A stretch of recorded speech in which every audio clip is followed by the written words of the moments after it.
बचपन से हमें कहा जाता है think out of the box. और ये बॉक्स हमारी जिंदगी में कई आकार प्रकार में आते हैं।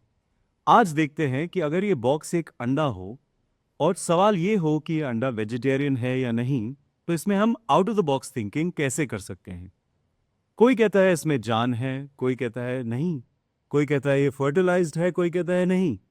लेकिन इस अंडे में जान हो ना हो, जान उस मुर्गी में है जिसने इस अंडे को दिया है, और उस सिस्टम में जिसमें ऐसे हजारों, लाखों और करोड़ों मुर्गियों पर अत्याचार होता है। प्रकृति में कोई भी चिड़िया पूरे साल में 15 से 20 अंडे देती है, लेकिन आज की अंडे देने वाली मुर्गियां एक साल में 300 से ज्यादा अंडे देती हैं। ये प्राकृतिक नहीं है, ये इंसानों के द्वारा बदला गया शरीर है जिसे सिर्फ उत्पादन के लिए ही बनाया गया है।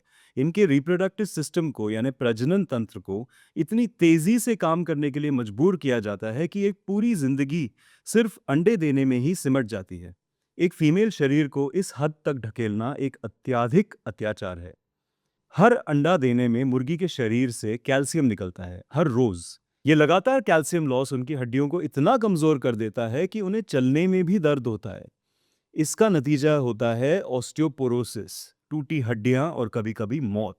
स्ट्रेस इतना ज्यादा होता है कि मुर्गियां एक दूसरे को चोट पहुंचाने लगती हैं। इसलिए उनकी बीक यानी उनके चोंच को बचपन में ही गर्म ब्लेड से काट दिया जाता है। फिर आता है फोर्स्ड मोल्टिंग। जब अंडों की मात्रा कम हो जाए, उन्हें कई दिनों तक भूखा रखा जाता है ताकि उनका शरीर फिर से ज्यादा अंडे देना शुरू कर दे। और नर चूजों को तो पैदा होते ही ग्राइंडर में डालकर या पानी में डुबोकर या किसी अन्य तरीके से मार दिया जाता है।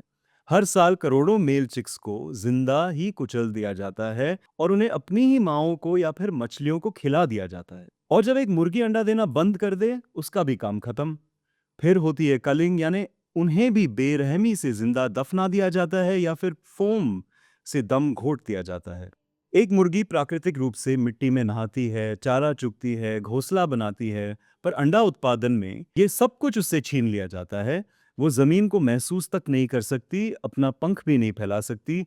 छोटे छोटे पिंजरों में उन्हें आजीवन ठूस ठूस कर भर दिया जाता है, जैसे किसी संगीन जुर्म के वो अपराधी हो। सवाल ये नहीं है कि इस अंडे के अंदर क्या है, सवाल ये है कि इसकी मासूम शक्ल के पीछे क्या छुपा है।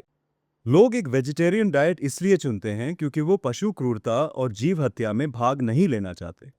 क्या हम उस जीवन का हिस्सा बनना चाहते हैं जो दर्द, कैद और अत्याचार से भरा हुआ है? तो आप ही बताइए कि अंडा वेजिटेरियन है या नॉन वेजिटेरियन। और ये सोचिए कि आपके कर्म आपके सिद्धांतों से मेल खाते हैं या नहीं। अपनी राय कमेंट्स में जरूर लिखकर बताएं।